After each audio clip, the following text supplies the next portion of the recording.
Les instituts de beauté Body Minute vous présentent Magali Berda, Sud Radio. On vit pas dans la même France.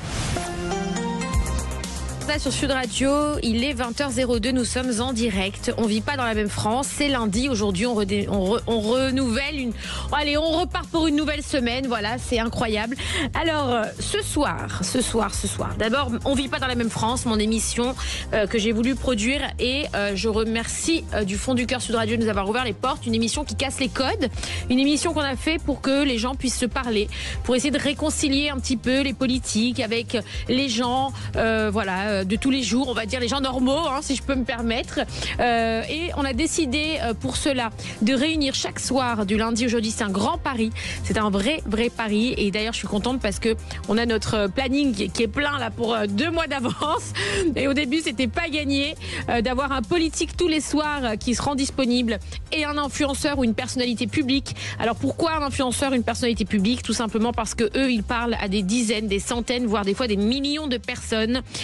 Ils savent parler aux gens, qu'on les aime ou qu'on les aime pas. Ils ont un talent, ils arrivent à fédérer et ils peuvent débattre chaque soir avec un politique qui, pour la plupart, ont un peu plus de mal, on va dire, à communiquer. Donc on s'est dit pourquoi ne pas les faire se rencontrer et parler d'une manière un peu plus simple, casser les codes, pas comme les médias traditionnels. Et ce soir, alors je comprends pas parce que là j'ai la tête de Mathias en face de moi et j'ai Yannick à ma droite. Alors mais qui es-tu d'abord, Mathias Rainer, là? C'est quoi cette vidéo? Parce que vous ne voyez pas, Magali, nos auditeurs, mais en vrai, j'ai Mathias en face de moi avec une vue paradisiaque, une mer incroyable. Qu'est-ce que tu fais, Mathias? On est très bien. Comment ça va, Magali? Bah écoute, moi je vais bien, je viens juste d'atterrir. Mais toi, visiblement, t'as oublié de prendre l'avion. Ouais, malheureusement, l'avion il est passé et en fait, je sais pas si t'entends, mais il y a énormément de bruit de vagues, donc je vais mal t'entendre. Ouais. Comment ça va? Bah ça va et toi?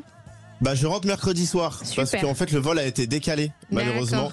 Et tu me manques beaucoup. Oui. Et du coup je me suis dit il faut que je pense à toi à Saint-Martin. J'ai un peu bronzé pour ceux qui regardent le live. Ouais. Tu vois, le live. On est en live d'ailleurs sur Instagram là. Bah je pense qu'on est en live. Instagram, super. Et donc là. Et du coup ce soir je laisse la main à Yannick. Eh ben je suis ravie. Ça va Yannick? Bonsoir, ça va très bien. Toi-même, tu sais pourquoi. Ça va mon Yannick? Ça va très bien. Mais alors Yannick, voilà. C'est une star de la radio, les amis, si vous saviez à quel point. Ah oui, c'est une vraie star. Il a produit les plus grandes stars de radio en France. Oui, pas que des succès par contre. Ah bon? Ah bah tu me fais peur. Ah bah merci, ça fait flipper. Écoute, j'espère faire partie de tes réussites. Mais je te laisse entre de bonnes mains, Magali. Eh ben merci Mathias, amuse-toi bien, bronze bien, kiffe bien. Je t'embrasse fort. Bah nous aussi on t'embrasse. À bientôt. Et on se doute Bisous qu'on te manque pas beaucoup. On se doute que tu es très occupé là-bas et que tout va très bien pour toi. Il est parti. Voilà. Ok, alors ce soir, on va essayer de répondre à une question qui revient un petit peu partout aujourd'hui sur les réseaux sociaux, dans les médias, à la télé, enfin vraiment de partout. Est-ce que Marseille est devenue la ville du crime? Ce soir, pour débattre de ce sujet, on reçoit alors... Au-delà du fait que c'est un homme que je respecte et que j'aime, au-delà du fait que c'est un patron, que c'est le fils d'un super patron, on reçoit Stéphane Tapie, homme d'affaires, personnalité publique et fils de Bernard Tapie. Bonsoir Stéphane. C'est 3 casquettes. Ouais. Au-delà de la tienne, tu t'appelles Captain. Ouais, parce que c'est une coupe de cheveux, vaut mieux que je la garde à Captain. Stéphane, Marseillais dans l'âme. Ouais. Marseille cher à ton cœur. Mais Marseille, j'ai grandi, donc oui, évidemment, cher à mon cœur. Et j'ai un peu mon papa et ma maman qui sont enterrés là-bas, donc évidemment, c'est cher à mon cœur. C'est vrai. Donc c'est plus que cher à mon cœur, mais là, mon cœur, il saigne en ce moment. Ah bah alors justement, on est ravis de t'avoir sur ce plateau pour débattre de ce sujet donc avec Franck Alizio, qui est député RN des Bouches-du-Rhône et qui est aussi candidat à la mairie de Marseille, puisque là je crois qu'ils vont rentrer dans une phase un peu compliquée à Marseille pour l'élection à la mairie, donc on va en reparler. Et ce soir je suis accompagnée de Yannick, qui est un petit peu notre monsieur des réseaux sociaux, qui vous lit, qui vous écoute, qui va répéter un petit peu ce qui se passe sur les réseaux et qui va nous faire des blagues à 2 balles, comme Mathias. Non, je rigole. Alors, Stéphane Tapie, juste une seconde, je n'ai pas mon chrono, les amis. Je ne vois rien. Voilà, je suis en roue libre, je suis en freestyle. Si, il est là, regarde en face de toi. Ah bah ça y est, il est revenu. Il est revenu, ça y est, c'est génial. La mauvaise foi. C'est génial. Et aussi, excusez-moi les amis, moi je suis en direct tous les soirs de 20h à 21h. Je suis novice à la radio. Je ne suis pas... mais bon, c'est ce qui plaît visiblement aux gens. Ou alors ce qu'ils n'aiment pas, ils n'aiment pas, ils m'aiment, on s'en fout. Moi je vous aime.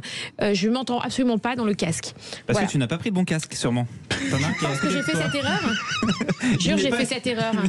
En fait, c'est où le petit... Ah, ça y est. Oula, c'est fort. Ah non, c'est encore mieux, c'est que le son n'était pas allumé, Mag. Ah voilà, donc là, je suis pas folle. Non, c'est depuis tout à l'heure, je commence... Il y en a un qui est vert là-bas, qui est allumé. Non, il est off.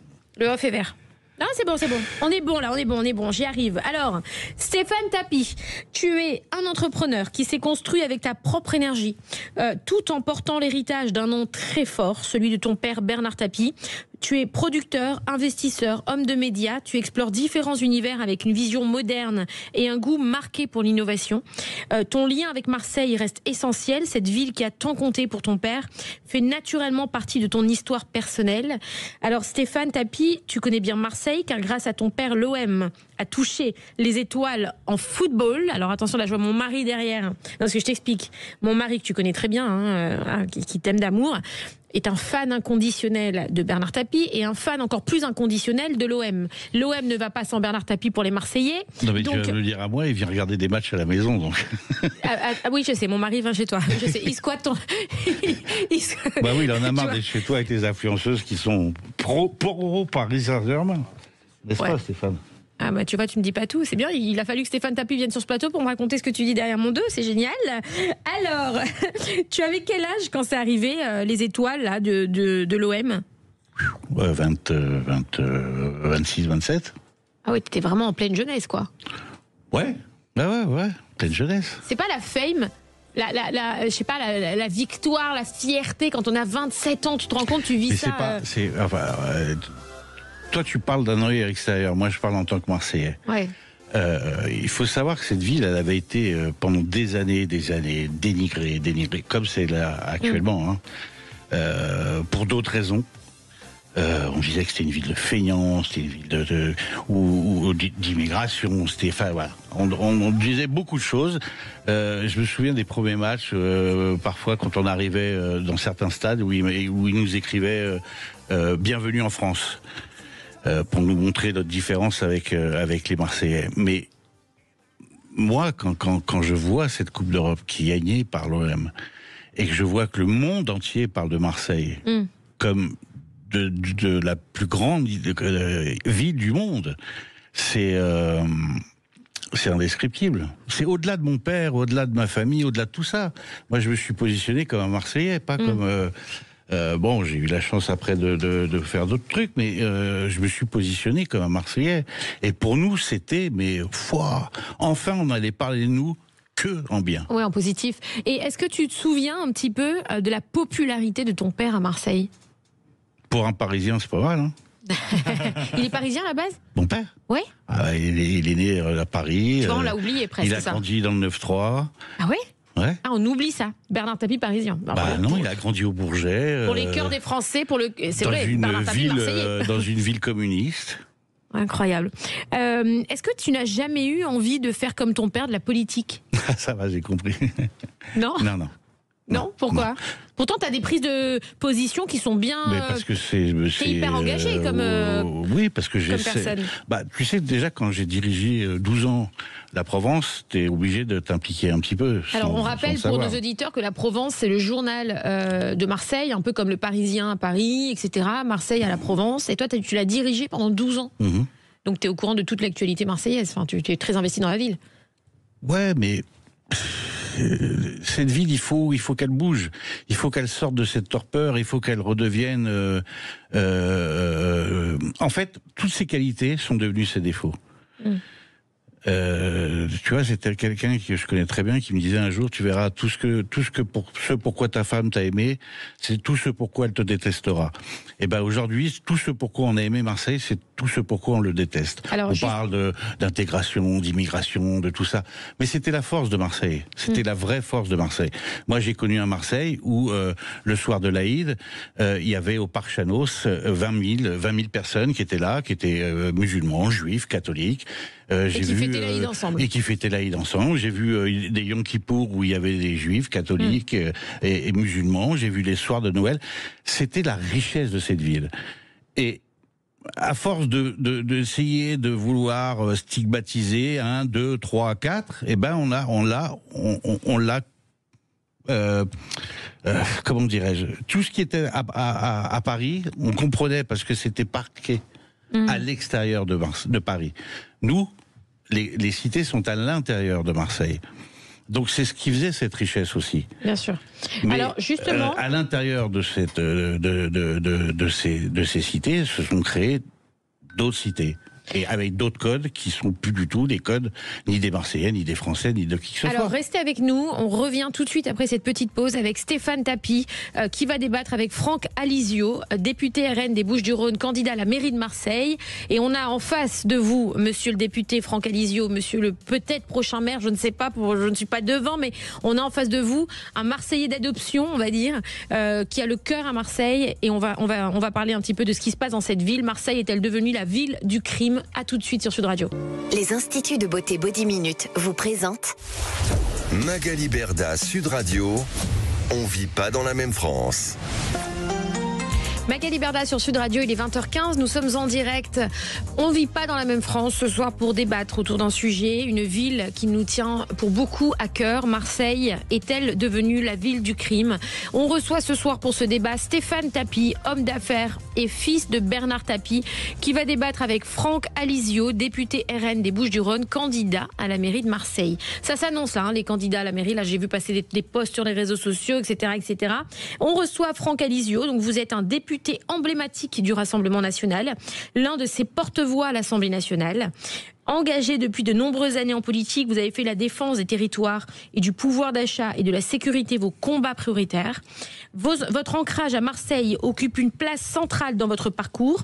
Vous affirmez votre volonté de redonner à la cité phocéenne l'élan et l'ambition qu'elle mérite. C'est pourquoi il était important pour nous de vous recevoir sur le sujet du jour. Je le répète, Marseille est-elle devenue la ville du crime ? Alors Franck Alizio, vous avez 45 ans et pourtant déjà 20 ans de politique derrière vous. Vous avez commencé il y a 25 ans aux côtés de Nicolas Sarkozy. Est-ce que vous avez encore des contacts avec lui ?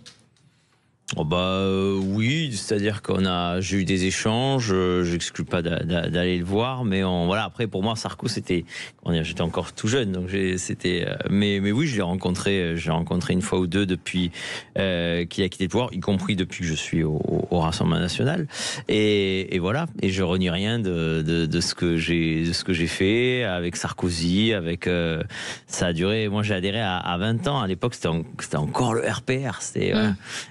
Vous avez changé de bord un peu quand même. Moi je trouve pas. Moi je trouve que je suis resté mec de droite avec des idées sur la sécurité, sur l'ordre, sur l'économie. C'est pas moi qui ai changé. C'est en face. En face ils se sont un peu ramollis, ils savaient pas. Il y avait un pied au centre, un pied ailleurs. C'est de l'autre côté. C'est l'UMP qui a changé. Moi je suis attaché à mon pays, attaché à la méritocratie pour ce qui est l'économie. Je veux qu'il y ait de l'autorité et de l'ordre. Moi, j'ai pas changé. Aujourd'hui, c'est Marine Jordan qui défend ses idées. Avant-hier, c'était plutôt Sarkozy, c'était plutôt la droite, voilà. Et surtout, ça a pas fonctionné malheureusement de 2007 à 2012. Et j'étais en petite main, mais ça a pas fonctionné. Donc maintenant, ça va fonctionner avec Marine Jordan. Alors aujourd'hui, vous êtes candidat à la mairie de Marseille. Vous pensez avoir plus de poids à la mairie qu'à l'Assemblée nationale ? Comment vous passez de l'envie d'être député à l'Assemblée nationale où vous représentez le peuple à l'Assemblée à passer à maire d'une ville, alors Marseille, une grande ville quand même. Comment on en vient à changer un petit peu de fonction du coup ? Je suis très fier d'être député. Le député, ça vote la loi, ça débat, ça porte la voix de ceux qui l'ont élu, de son territoire. Vous le disiez. Je suis très fier. Enfin, ça a été des grands moments de ma vie. Mais un député, ça parle, ça vote la loi, ça discute. Un maire, ça fait sa ville, ça défend sa ville, ça construit sa ville. C'est autre chose. Moi, je suis né, j'ai grandi, Je vis à Marseille. On y vit depuis 3 générations, parce que du côté de mon grand-père, du grand-père paternel, on était des Italiens, des Piémontais. On est arrivés dans les années 20, les années 30. Et du côté de ma mère, on est rapatriés. Pied noir, pour faire simple, enfin, mais de Tunisie. Donc, je vis Marseille, c'est ma ville, c'est dans mes tripes. Et là, l'occasion de porter mes idées, de ma famille politique, de pouvoir changer ma ville, qui est, on le disait, qu'on le veuille ou non, même si pour moi c'est la plus belle ville du monde, mais aujourd'hui elle est dans un sale état, parce que voilà, ceux qui la gouvernent depuis 10, depuis 20 ans l'ont mise dans un sale état. Mais pour moi c'est la plus belle ville du monde, elle a des atouts de fou, et maintenant il faut qu'elle redevienne à jamais la première. Il faut qu'elle soit à jamais la première. À jamais la première. Ça te parle, ça, Stéphane, hein? Un peu. Ouais, légèrement. Ouais. Moi, j'ai une question, et je comprends pas pourquoi on revient pas dessus. Est-ce que vous êtes pour le cumul des mandats de députés et maires? Moi, ça me dérangerait pas. Maintenant, être maire, c'est 7 jours sur 7, c'est beaucoup de boulot, en particulier maire de Marseille. Député, c'est aussi beaucoup de boulot. Compliqué à Bayrou, gérer. Il avait été Premier ministre et maire. Principe, Premier ministre et maire de Pau, vous avez raison. Et pourquoi lui, il a le droit et vous, les députés, non? Parce que le Premier ministre, il fait un peu ce qu'il veut. Dans les ministres, c'est pas un mandat, le ministre. Le ministre, c'est vrai, c'est pas un mandat, c'est une fonction, et il se trouve que encore plus importante. Tu vois. Et plus de boulot, c'est vrai. Voilà, la règle, c'est que eux peuvent cumuler s'ils le veulent. C'est pas super bien vu. Nous, pour le coup, c'est une interdiction dans la loi. Voilà, le député, il n'a pas le droit d'être maire en même temps. On pourrait revenir dessus. C'est un débat. Moi, je trouve qu'on s'est retrouvé quand même avec pas mal de députés qui connaissent rien. Hors sol. Qui sont hors sol complet et qui arrivent à l'Assemblée nationale comme s'ils arrivaient dans un préau, quoi. Alors, je voudrais juste revenir sur ce qui vient de se passer à Marseille le 13 novembre. Mehdi Kessassi, 22 ans, frère du militant écologiste Amine Kessassi, a été abattu dans le 4e arrondissement par 2 individus à moto, toujours recherchés, totalement inconnus des services de police et en plein concours pour devenir gardien de la paix. Mehdi n'avait aucun lien avec le narcotrafic. Le procureur de Marseille, Nicolas Besson, indique que la piste du crime d'avertissement est privilégiée. Cette hypothèse repose sur les menaces et pressions importantes visant Amine Kessassi, engagé auprès des familles touchées par les règlements de compte et placé sous protection policière. C'est une personne qui s'engage beaucoup auprès des familles de narcotrafiquants, etc., qui veulent s'en sortir, tout simplement. Le meurtre pourrait avoir pour objectif de l'intimider ou de le réduire au silence. Une enquête pour assassinat en bande organisée a été ouverte. Alors, quand on en arrive à ça, cette affaire relance le débat de la dangerosité de la ville de Marseille. On voit beaucoup de choses qui se passent à Marseille, des règlements de compte, etc. Est-ce que vous comprenez que ça puisse faire peur aux habitants de Marseille, tout ça? Tout à l'heure Stéphane le disait, Marseille a une histoire. C'est une histoire, c'est comme ça. Il y a eu souvent des choses comme ça. Moi, j'étais tout petit, j'avais 1 an à l'époque, mais en 81, il y a quand même un juge, le juge Michel, ça a marqué les Marseillais, moi-même on m'en parle encore aujourd'hui. Le juge Michel s'est fait descendre en moto en plein Marseille, alors qu'il était le juge en première ligne contre déjà les trafiquants de drogue. Ça a fait un film, c'est la French, et ça déjà ça a marqué. Donc Marseille, il y a cette histoire. Là, ce qui arrive aujourd'hui, malheureusement, ça fait un petit moment qu'on alertait, enfin qu'on tirait la sonnette d'alarme.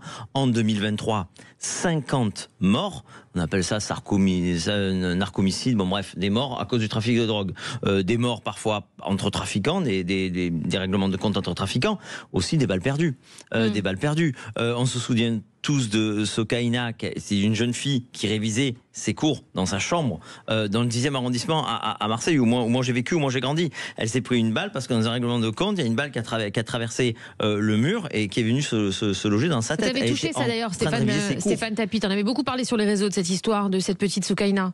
Ouais, mais ça a été terrible. Enfin, tu te rends compte, elle est dans sa chambre en train de réviser et au 2e étage d'un immeuble et elle se prend une balle en pleine tête.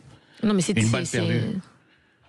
Mais Marseille a commencé à vraiment chavirer quand il y a eu la jeune femme qui s'est fait brûler vive dans le bus il y a 12 ou 13 ans.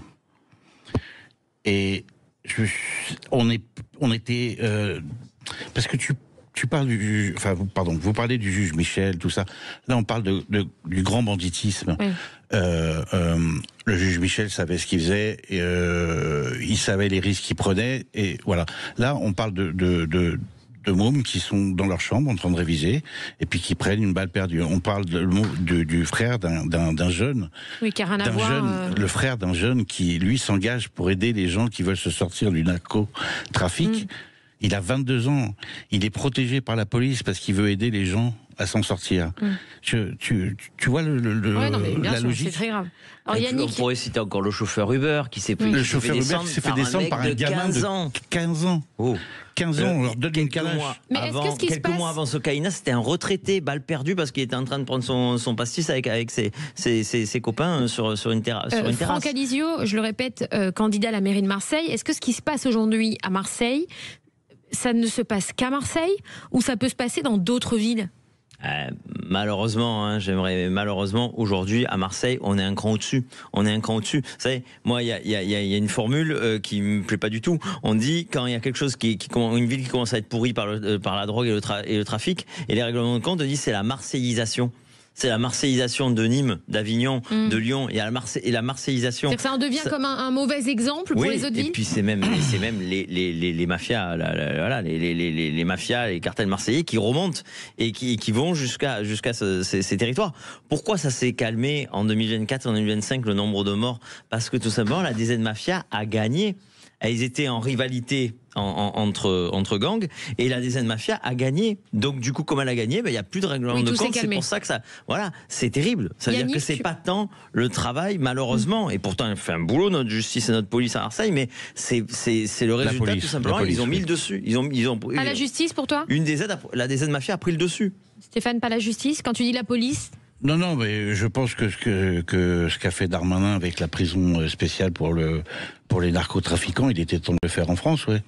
Et je pense qu'il faut également des magistrats formés à ça, et ils le sont de plus en plus, les juges d'instruction, mais les juges de siège ne sont pas tant que ça. Voilà. Yannick, tu voulais intervenir ? Oui, il y a Julien sur Instagram qui vous demande, monsieur Alizio, est-ce que selon vous, Marseille des années 80 était-elle meilleure que celle de 2025 ? En termes de sécurité, oui. Mais comme toute la France. Sauf que chez nous, évidemment, c'est toujours plus fort. C'est toujours plus violent. Et qu'est-ce qui explique ça ? Comment on en arrive à ça, justement, effectivement, à Marseille ? C'est l'état du pays. Mais alors pourquoi, si c'est l'état du pays, pas dans les autres villes ? Et encore une fois, Marseille est toujours un cran au-dessus. Parce que chez nous, les problèmes, ils sont x10. Les problèmes, ils sont au carré. Parce que nous, on doit intégrer beaucoup plus de gens, on a beaucoup plus d'immigration. L'immigration, ça a du bon, ça a du mauvais. Quand ça s'intègre, c'est bien. Quand ça s'intègre plus, c'est plus bien. Moi, je suis un petit-fils d'Italiens, je vous l'ai dit, donc d'immigrés. Mais aujourd'hui, par exemple, les points de deal, les 3/4 des points de deal à Marseille sont tenus par des mineurs clandestins. Donc moins de 18 ans, ils sont recrutés par les mafias, les trafiquants, à la gare Saint-Charles, à la gare de Marseille. Ils les embauchent, ils les font travailler sur les points de deal. Il y a un point de deal qui est à 500 mètres de la gare de Marseille. Elle est de la gare Saint-Charles. Il est en dessous des fenêtres du bureau du président du conseil régional. Ce point de deal, il est à 100 mètres du commissariat de la Canebière. Il est à quelques centaines de mètres de la mairie de Marseille. Voilà. Oui, mais alors c'est très inquiétant, parce que s'ils sont à quelques mètres de la mairie et de la police, comment ça se fait que les points de vente sont encore sur place ? C'est la vraie question. C'est une tentacule. Alors, on revient justement pour répondre à ça. Stéphane Tapie, je te redonne la parole juste après cette petite pause. Restez avec nous sur Sud Radio. Marseille est-elle devenue la ville du crime ? On débat ce soir avec Stéphane Tapie et Franck Alizio, candidat à la mairie de Marseille. À tout de suite sur Sud Radio.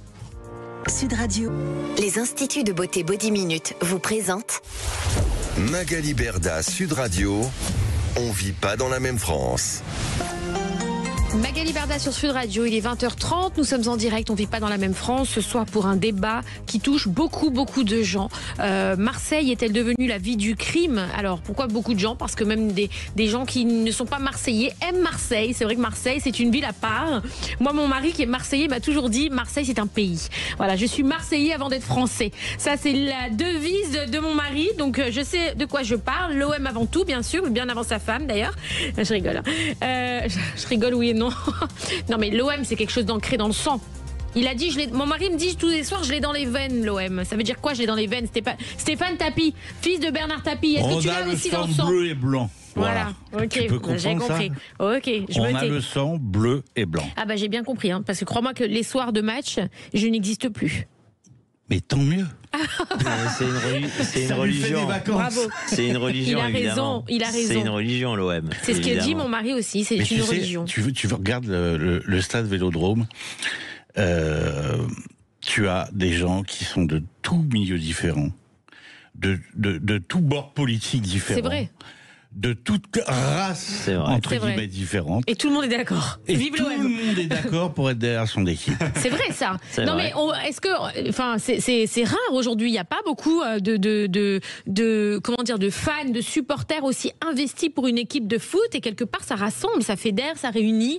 Et c'est vrai que Marseille, ben voilà, c'est Marseille quoi. On l'aime. Alors, ce soir, du coup, on va refaire le sujet. Marseille est-elle devenue la ville du crime?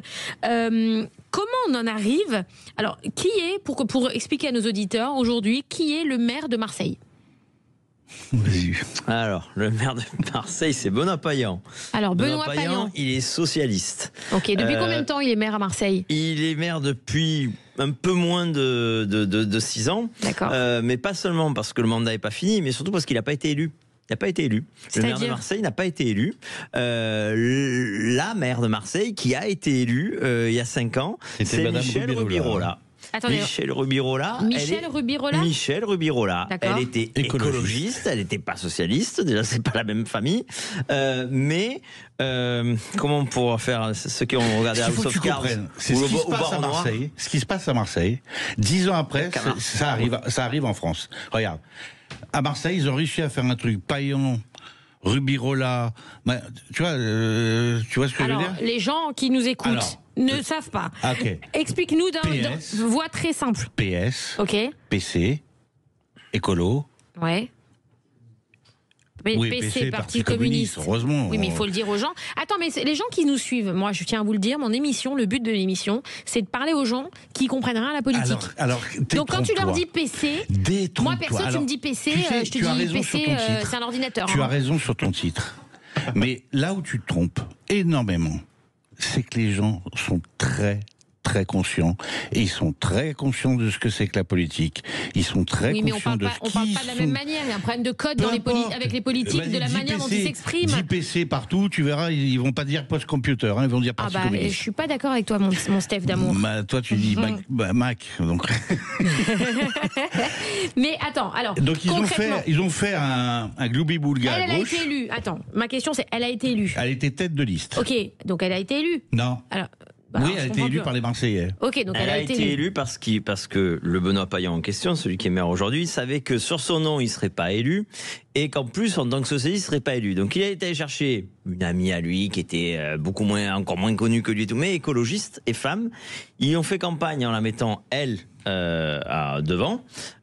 Ils ont gagné et il était convenu, maintenant on le sait, alors il va dire que non, mais enfin, tout le monde le sait, tous les journalistes l'ont écrit, il était convenu que quelques mois après, comme par hasard, elle démissionnerait et il prendrait sa place. Sauf que dans ces cas-là, on revient pas devant les électeurs. Et pourquoi ? On le fait au sein du conseil municipal entre élus de gauche, puisque ceux qui ont perdu, ils n'ont pas le droit à la parole. Et ils ont élu cette fois-ci Benoît Payan. Donc en réalité, il a fait un coup pour être élu sans avoir été élu. Il a pris la place, il est devenu maire sans avoir été élu maire. Yannick. Et ça, les Marseillais, ils s'en souviennent, ils m'en parlent tout le temps sur le terrain, j'ai même pas besoin de le dire. Et il y a Marion sur Instagram quand même qui fait remarquer que les règles vont changer pour la prochaine municipale maintenant. Ouais. Les Marseillais, les Parisiens, les Lyonnais vont voter directement pour leur maire. Ce sera plus simple. Avant, il fallait passer en Élysée par secteur, c'est compliqué, par arrondissement. Et après, les arrondissements, ils allaient au sein du conseil municipal pour élire le maire de Marseille. Cette fois-ci, il y aura 2 urnes. Dans une urne, vous élisez directement le maire de Marseille. Dans l'autre urne, vous élisez directement le maire de secteur. Ça correspond à l'arrondissement. Voilà. C'est plus simple, ça évite les magouilles. Donc là, on a le maire socialiste, donc, qui a pris la place de la maire communiste qui a démissionné. Non, écologiste. Ah, écologiste, pardon. Et qui lui a laissé sa place à la mairie de Marseille. Donc il va se présenter pour la première fois. Donc là, il va se présenter. En tant que. Alors, qui est candidat à la mairie de Marseille aujourd'hui? Moi. On n'a pas Stéphane Tapi. Est-ce que Stéphane, si ton père était toujours en vie, s'il était toujours présent, est-ce que c'était une ambition pour lui, Bernard Tapie, d'être un jour maire de Marseille? Non, mais alors là, c'est comme si tu me demandais si j'avais les cheveux noirs. Évidemment, tout le monde le sait. Et pourquoi il n'a jamais été candidat? Parce que Hollande a tout fait pour qu'il puisse pas. Ah bon? C'est-à-dire, pourquoi Hollande? Quel rapport Hollande et Bernard Tapie? Écoute, on va pas refaire l'histoire. En deux mots. On va pas refaire l'histoire, tu vois. Hollande, il avait 2 cabinets à l'Élysée. Il avait le cabinet qui s'occupait de Sarkozy et le cabinet qui s'occupait de Tapie. Voilà. C'est 2 ennemis numéro 1. Ah, donc pour toi, il louait du temps? Non, pas pour moi, tout le monde le sait. Il n'y a pas pour moi. Il y a un moment donné, il va falloir que les politiques, ils assument ce qu'ils ont fait et ils assument ce qu'ils vont faire. C'est-à-dire que pour toi, il a mis des bâtons dans les roues à ton père pour pas qu'il se présente à la mairie de Marseille? Mais évidemment. Mais enfin, tu veux refaire l'histoire? Ah, mais moi je la connais pas l'histoire, c'est pour ça que je vous pose des questions, c'est pour ça que vous êtes là, mais les amis. amis. Marseillais, ils la connaissent l'histoire, t'inquiète pas. Alors, la politique, c'est beaucoup de coups tordus, et à Marseille, c'est encore plus de coups tordus. Ah ouais? C'est pour ça que quand on s'y engage. Alors, qui est candidat aujourd'hui à la mairie de Marseille, à part vous, Franck Alizio? Celui qu'on vient de dire, Benoît Payan, il n'est pas encore officiellement candidat, mais il va se déclarer là en janvier. Il va dire moi, je veux rester maire, je suis candidat à ma succession. D'accord. Ça, c'est lui. Ok. Après, un des meilleurs amis est candidat. C'est qui? Je vous laisse. Oui, c'est ironique alors. Mais non. Le plus grand cardiologue de la planète, c'est un Marseillais. Et il est candidat, pour l'instant. Ah, il est en train, parce qu'il est en train de, se retirer. Choix, hein, tous les mecs qui sont tous. Stéphane parle de Frédéric Collard, qui est un petit bien que j'aime beaucoup aussi, qui est l'un des plus grands cardiologues, un des plus grands chirurgiens cardiaques, qui était candidat, mais qui est en train de se retirer parce que justement, les coups tordus et tout, il a pas envie de ça, c'est voilà. Il m'a appelé il y a 10 jours, il m'a dit, écoute, j'ai réussi des opérations à cœur ouvert dans le monde entier. Il me dit, là, je dis, mais oui, mais ça, t'as pas compris. Toi, tu sauves des vies, eux, ils sauvent leur poste. Ouais. Donc, il va falloir que tu rentres dans une autre logique. Toi, t'as plus du tout confiance dans les politiques, hein? Mais, attends, moi, je m'en fous d'avoir confiance en eux ou pas. Je veux voir ce qu'ils vont faire. Ouais. On n'est pas là pour aller bouffer ensemble, pour aller se taper un petit casse-croûte ou machin. On n'est pas là pour avoir confiance en eux. On veut voir ce qu'ils vont faire. Alors, là, pour l'instant, on voit. Voilà, on voit. On voit que la DZ Mafia est patronne à Marseille. Alors, et pour finir, au moins on a tout le tableau. Le maire actuel socialiste. On a vous, Franck Alizio. On a moi pour le Rassemblement national et tous ceux qui s'agrègent autour de nous parce que ça dépasse largement le Rassemblement national. Il y a Souti, il y a plein de gens, enfin bref, tous ceux. Okay. Allez, on va dire une forme de droite populaire marseillaise qui, voilà. Il y a les macronistes avec Martine Vassal. Martine Vassal qui est déjà présidente de la métropole et présidente du département qui représentera tous les macronistes, un peu les gens qui sont chez les républicains et macronistes, un peu les gens de chez Emmanuel Macron, chez Renaissance, voilà. Et enfin, Sébastien Delogu. Qui a été candidat aujourd'hui, je crois. Voilà, la France insoumise. Bon là, vous connaissez. Il a annoncé hier, apparemment officiellement. Pourquoi tu dis oh là là là là, Stéphane? Non, moi, quand un député de la France dit sur cette antenne d'ailleurs, sur Sud Radio. Bon, je suis pas très calé en histoire de France, mais j'ai cru comprendre que le Pétain, c'était pas quelqu'un de fréquentable. Et à un moment donné, tu représentes des gens. Tu vois, tu es représentant de la nation. Tu es député. Là, c'est un guignol. C'est un guignol, ce garçon. Donc pour toi, il n'a pas sa place, il n'est pas légitime à être candidat à la mairie de Marseille. Mais si des gens ont voté pour lui en tant que député, c'est qu'il a été élu. Mais parce qu'ils ont voté pour Mélenchon, pas pour lui. Voilà, ils ont voté pour Mélenchon, comme il représentait Mélenchon, ils ont voté pour Mélenchon. Simplement, Mélenchon, tu parles d'un mec qui est brillantissime, qui a une culture générale incroyable, qui a un charisme de dingue, et qui est capable de faire ce qu'il fait à lui tout seul. Et puis à côté, t'as Delogu, tu vois, bon. C'est vrai que Mélenchon et Delogu, c'est pas le même calibre. Hein. Malheureusement, c'est les mêmes idées. Mélenchon, Delogu et tous les gens de la France insoumise. Vous voyez Marseille, l'État de Marseille, ils veulent désarmer la police municipale. Ils veulent arrêter avec les caméras de vidéosurveillance. Ils détestent la police. Ils avaient écrit quoi? Je vais garder celle-là. Tu sais, je vais te dire, excusez-moi. Un policier mort, c'est un électeur du RN en moins. Voilà. Et quand on a dit c'était écrit à Marseille. Les manifs de la France Insoumise, et quand ils ont demandé à Mélenchon, il a dit ça va, on peut bien rire.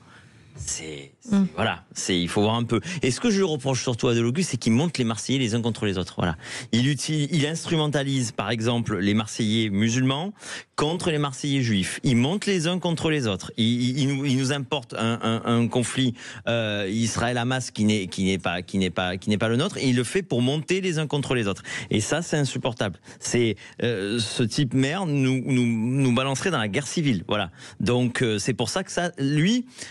Comment dire? Payan, c'est un adversaire.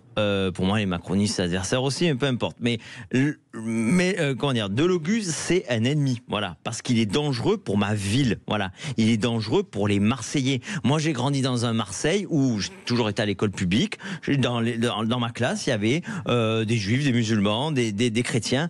On le savait même pas. Ce qui est la beauté de Marseille, ce que vous disiez, ce qu'on disait au début de l'émission. On le savait même pas parce que ça restait à la maison. Voilà. Et pour les différentes fêtes, on apprenait quelque chose et tout ça se passait bien. Aujourd'hui, voilà, moi, chez moi, les gens se divisent à cause justement de types comme Delogu, comme la France Insoumise. Oui, Yannick. Il y a Babette sur Instagram qui s'interroge comment Delogu, qui est candidat du coup à la mairie de Marseille, peut être investi par son parti en sachant qu'il appelle les jeunes à aller faire péter les mairies. Donc c'est assez étonnant quand même. Alors justement, on garde cette question, on garde la question de Babette, on y répond juste après la pause sur Sud Radio, via Stéphane Tapi d'ailleurs qui va nous répondre à cette question. J'ai envie que ce soit toi. Ouais. Question de quoi? Allez, il va te la reposer après, la question de Babette. À tout de suite sur Sud Radio. J'ai la vidéo. Magali Berda, Sud Radio, 20h, 21h. On vit pas dans la même France. Sud Radio, parlons vrai. Les instituts de beauté Body Minute vous présentent Magali Berda, Sud Radio. On vit pas dans la même France. Magali Berda sur Sud Radio, il est 20h44. On débat sur un sujet très intéressant ce soir. Marseille est-elle devenue la ville du crime? On reçoit pour ce débat Stéphane Tapi, homme d'affaires et fils de Bernard Tapie, qui parle de tout ça avec Franck Alizio, député RN des Bouches-du-Rhône. Alors on était en train de parler juste avant donc des candidats aujourd'hui à la mairie de Marseille, dont Sébastien Delogu qui a annoncé sa candidature hier officiellement. Moi je répète quand même qu'il a été élu par le peuple en tant que député, donc il y a quand même des gens qui l'ont élu, il faut respecter ça aussi. Voilà, s'il est là, c'est que les gens ont voté. Alors Stéphane Tapi s'en est défendu en disant qu'ils ont voté pour Mélenchon et non pas pour lui. Mais il est quand même élu. Donc, et Babette nous posait une question. Yannick, je peux te laisser la... Oui, tout à fait. Babette s'interroge tout simplement comment un candidat peut être investi par son parti à la mairie de Marseille quand lui dit officiellement, parce qu'il y a une vidéo qui tourne, et qu'il appelle les jeunes à faire péter une mairie. Voilà, donc elle s'interroge à ce sujet. Alors, Stéphane Tapi, on te sait passionné, amoureux de Marseille, ta ville de cœur. On sait que ton père était ultra impliqué, Bernard Tapie, dans Marseille. Si Bernard Tapie, aujourd'hui, avait Sébastien Delogu en face de lui, il lui dirait quoi à Sébastien Delogu? Si Bernard Tapie avait Sébastien Delogu en face de lui, qu'est-ce qu'il lui dirait? Il ne l'aurait pas en face de lui. Pourquoi? Parce qu'il parlait avec Mélenchon, lui il parle pas avec les sous-fifs comme Delogu. Oui, mais aujourd'hui il est candidat à la mairie de Marseille. Non mais sois sérieuse. Non mais c'est la vérité. Non mais c'est pas parce que tu te déclares candidat que tu as potentiellement une chance de gagner, tu vois. Si Delogu il gagne, je te garantis que je fais sur les mains, tu vois, je monte toute la canebière, la caquette à l'air sur les mains. Ah bah c'est intéressant.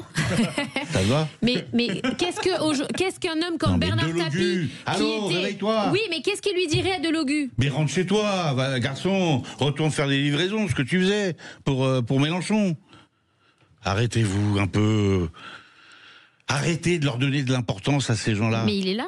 Mais il n'est pas là, il est là. Tu savais qui c'était Delogu avant qu'il brandisse le drapeau palestinien? Non. Personne ne le connaissait. Mais il a... Non, est-ce que tu connaissais son nom? Après... Est-ce que tu connaissais son nom? Non. Est-ce que mais tu en attendant, il s'est fait connaître. De l'autre pingouin qui dit avoir été un dealer quand il était jeune, avant qu'il travaille chez Hanouna? Est-ce que tu connaissais son nom? Non. Voilà, bon. Mais en attendant... T'en veux comme ça encore? Tu parles de Louis Boyard, toi. Voilà, Boyard. Mais en attendant... Est-ce que tu connais Mathilde Panot qui pense qu'elle a plus comment elle a dit, elle a plus d'expérience parlementaire que Mendès France, tu vois. Mais en attendant... Non mais, réveille-toi. Tu vois, t'as Mélenchon, brillantissime. Et le reste, t'es baltringue. Voilà. Ça te va ? Alors, monsieur Franck Alizio, député RN des Bouches-du-Rhône, qu'est-ce que vous en pensez ? Il n'est pas content de ma question, Stéphane Tapi. Ouais, non, mais il faut être sérieux. Que Delogu, il peut finir à la mairie avec Payan. Au second tour, la gauche et l'extrême gauche peuvent se mettre ensemble. Il le fera jamais. Pour me barrer la route, par exemple. Bon, donc, je pense que ça ne marchera pas et que les Marseillais nous feront quand même gagner. Parce qu'ils en ont marre, parce qu'ils veulent un Marseille en ordre, parce qu'ils ne veulent pas donner les clés à des fous furieux. Mais oui, on pourrait se retrouver avec Payan de nouveau maire, mais parce qu'il devrait sa victoire à Delogu, avec un Delogu premier adjoint. Voilà. Et là, c'est une catastrophe pour la ville. Voilà. Ce risque existe. Malheureusement, il existe. Ils ont fait 53% dans les quartiers. Les quartiers nord, c'est pas rien, c'est un tiers de la ville. 53% aux européennes, la France insoumise. Mélenchon, il est arrivé en tête à la présidentielle. Alors c'est Mélenchon, c'est pas Delogu, mais ces électeurs, quand ils voient le logo LFI, ils ont tendance à aller voter. Donc, il y a un risque. C'est aussi pour ça que je m'engage pour ma ville. Alors, qu'est-ce que vous avez envie de dire aux Marseillais qui nous écoutent aujourd'hui ? Pourquoi ils doivent voter pour vous ? Déjà pour remettre notre ville en ordre, voilà. Pour qu'on ait à nouveau des Marseillais heureux, il faut qu'on ait un Marseille en ordre. Par rapport à ce qu'on vient de dire là sur le crime, par exemple. Il y a plus de 18 mois, c'est pas nouveau, il y a plus de 18 mois, j'avais sorti un programme, je vous l'ai ramené, le plan Marseille en ordre. 25 mesures pour éradiquer le trafic de drogue dans la deuxième ville de France. Voilà. Je l'avais fait en tant que député, évidemment, je le maintiens en tant que candidat à la mairie, et demain, je l'appliquerai en tant que maire. Alors, il y a de toute façon, moi, je suis toujours honnête, il y a des mesures qui doivent être prises par le gouvernement, puisque c'est national, il y a des mesures qui doivent être prises par le maire. Et il y a une mesure que je demande maintenant aussi depuis plus d'1 an. Elle relève du président de la République directement. C'est ce qu'on appelle l'état d'urgence. Aujourd'hui, ma ville, elle peut pas être traitée comme les autres en ce qui concerne le trafic de drogue. Aujourd'hui, il faut des pouvoirs exceptionnels à la police et à la justice dans ma ville pour qu'ils puissent faire le boulot, pour qu'ils puissent combattre les trafiquants à armes égales. Voilà, l'état d'urgence, c'est quelque chose qui donne des pouvoirs particuliers. Donc c'est donner plus de pouvoir à la police, plus de pouvoir à la justice et à la police pour faire son boulot. Mais toute une série de choses, des perquisitions plus faciles, des couvre-feux, ne pas passer par le juge pour rien, des fouilles plus faciles. Tout ce qui peut mettre à armes égales moins de procédures, plus d'efficacité. On est en train de crever des procédures. Moi, oui, pourquoi pas, mais il y a un moment donné, j'ai pas entendu un seul des candidats, mais j'ai pas entendu un seul des candidats prononcer le mot de DZ Mafia. C'est eux la gangrène. C'est eux la gangrène, c'est pas les mômes des quartiers. Les mômes des quartiers, ils subissent également la DZ Mafia. Et la DZ Mafia, elle est plus que à Marseille. Elle est déjà à Grenoble, elle est déjà à Lyon, elle est en train de remonter sur toute la France. Mais ils osent pas prononcer le nom de DZ Mafia. La première fois que j'en ai parlé, il y a 1 mois et demi, j'ai reçu des menaces de mort, tu n'imagines pas. Parce qu'ils ont peur de la DZ Mafia. A raison, regarde le petit gamin. Son frère s'est fait dessouder. C'était un avertissement. Après, rien ne prouve aujourd'hui que c'est la DZ Mafia qui a tué son petit frère. Non, mais rien ne prouve. Tu as plus de chance que ça soit sa concierge, tu vois. Mais l'état d'urgence, ça permet justement de combattre la DZ Mafia à armes égales pour la police et la justice. C'est ça qui est important. Ça Alors vous disiez tout à l'heure quelque chose de très intéressant. Vous disiez avant, il y avait plusieurs mafias. Il y a toujours eu de la mafia à Marseille, du coup, si j'entends ce que vous dites. Et il y avait encore plus de morts. Aujourd'hui, il y a moins de morts. C'est ce que vous avez dit tout à l'heure. Parce qu'il y en a une qui a pris le dessus sur l'autre. Oui. Tant qu'il y en a plusieurs, elles se combattent entre elles et donc ça fait des morts. Mais le jour où il y en a qu'une, c'est pire. Ça veut dire qu'elle devient un État dans l'État. Ça veut dire qu'elle a pris le contrôle des territoires. Vous savez, moi, quand on me dit souvent... Il y avait DZ Mafia et Yoda. 2 organisations criminelles. C'est ça. Le patron de Yoda, en prison. Et on me dit, remettre de l'ordre à Marseille, oui, mais quand même, et tout. Mais est-ce que les quartiers nord vont voter pour vous ? Moi, je réponds toujours, une maman, c'est une maman. Qu'elle soit d'origine immigrée, qu'elle soit d'origine maghrébine, une maman, c'est une maman. Elle veut pas que son fils, il sorte de la scolarité à 14 ans, qu'il devienne chouf à 15 ans, et qu'il se prenne une balle dans la tête à 16 ans. Une maman, elle veut de l'ordre, pour que son fils puisse travailler, pour que puisse être en sécurité.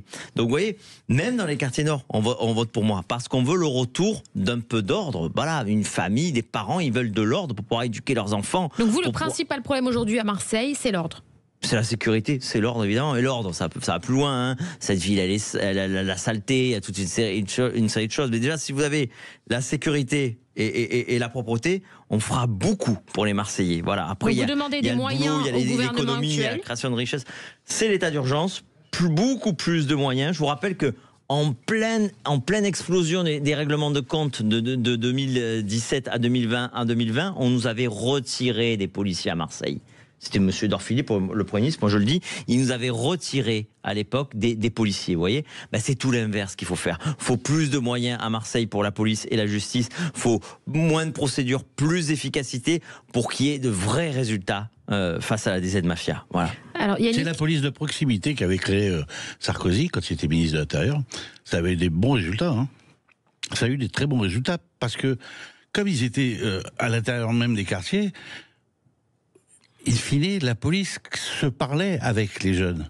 Tu vois, la communication avant la répression, ça passe par le fait d'être sur leur territoire aussi.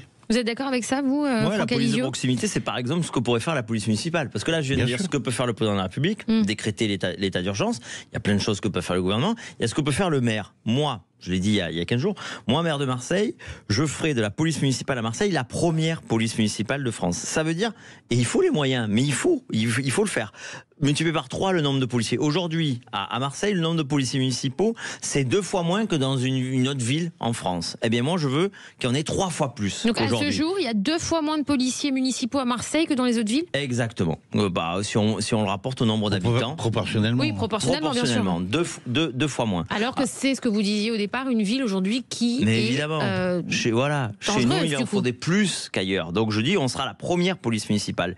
Et puis, le nombre de caméras de vidéo, les caméras de vidéosurveillance, ça aide les policiers. C'est comme ça. Mais il en faut plus également. Il faut des policiers municipaux formés, équipés. Il faut mettre le paquet en matière de sécurité. Voilà. Parce que vous avez là, l'insécurité, c'est aussi les cambriolages, c'est le homejacking. Moi, je voulais pas que mes parents restent dans une maison individuelle parce que justement, il y avait ce risque de se faire massacrer, pour se faire cambrioler, pour récupérer un peu d'or, un peu de bijoux, un peu de liquide. Enfin, c'est des trucs. Voilà, on est la capitale du cambriolage à Marseille aussi. Donc tout ça, c'est insupportable. Faut remettre cette ville en ordre. Faut que la peur change de camp. Voilà. La force doit rester à la loi. On doit rétablir l'ordre dans cette ville. On va partir tout de suite sur les questions flash and cash. C'est notre moment, c'est le moment préféré de nos auditeurs. Attention, c'est tout de suite avec mon petit jingle. Les questions flash et cash. Alors, les questions flash and cash, c'est des questions simples, réponse directe. Bon, Steph, j'ai pas de problème. Je sais que ça va être très direct, très cash. Pas d'échappatoire, pas de pirouette. Ok ? Ah, moi, tu dis OK. Alors, Stéphane Tapi, je commence par toi. Quoi ? Rachida Dati, maire de Paris, bonne ou mauvaise idée ? Super idée. Ouais ? Ah ouais. T'es pour ? Ah, grave. Grave.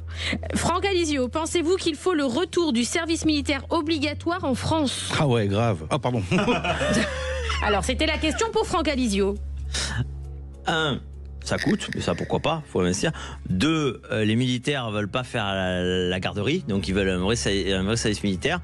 Sur le principe, oui. Après, à voir comment on met en œuvre. Mais sur le principe, plutôt pour cette idée qu'on redonne du temps à son pays, et on se prépare à le défendre.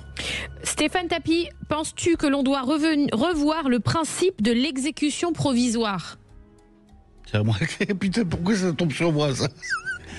Évidemment. Mais l'exécution provisoire, mais là tu parles de Sarkozy. Par exemple. Pas par exemple, tu parles de Sarkozy. Ils sont contents, ils ont fait leur. Et de Marine Le Pen. Ils ont fait, oui. Les deux. Oui. Ils ont fait, il fallait le mettre un jour dans le trou, et ils l'ont fait. C'est fort, hein. C'est très fort. Franck Alizio, hier sur France 2, Jean-Louis Borloo a dit qu'il faudrait revoir... Attention, c'est mon parrain, ne dites pas de méchanceté. Hein. Il a dit qu'il faudrait revoir l'organisation de la France avec, je cite, la suppression de tous les dysfonctionnements de notre pays. Bonne ou mauvaise idée d'après vous ? C'est une idée vague, hein. C'est une idée à la oui, Jean-Louis. Ça veut pas dire grand-chose. Ça veut pas dire grand-chose. Donc si je dis que je suis d'accord, les dysfonctionnements, pas trop de risques. C'est le parrain, il était quelle heure ? Non mais c'est super.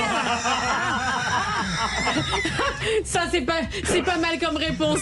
Merci à tous les deux. Merci Stéphane Tapi. Merci Franck Alizio, député RN des Bouches-du-Rhône. Je le rappelle, candidat à la mairie de Marseille, qui veut plus d'ordre dans cette ville extraordinaire dont l'OM passe avant tout. Vive l'OM ce soir. Ça fait 1 heure qu'on a débattu sur Marseille. Et je vous dis à demain sur Sud Radio à 20h. Et tout de suite, vous retrouverez les clés d'une vie avec Jacques Pessis et son invité, le comédien, dramaturge et metteur en scène Alain Sachs. Je ne sais pas si je l'ai bien dit, mais il m'en voudra pas. Bonne soirée sur Sud Radio et à demain. Magali Berda, Sud Radio, 20h, 21h. On vit pas dans la même France. Avec Body Minute. Sud Radio. Sud Radio. Parlons vrai. Parlons vrai. Sud Radio. Parlons vrai.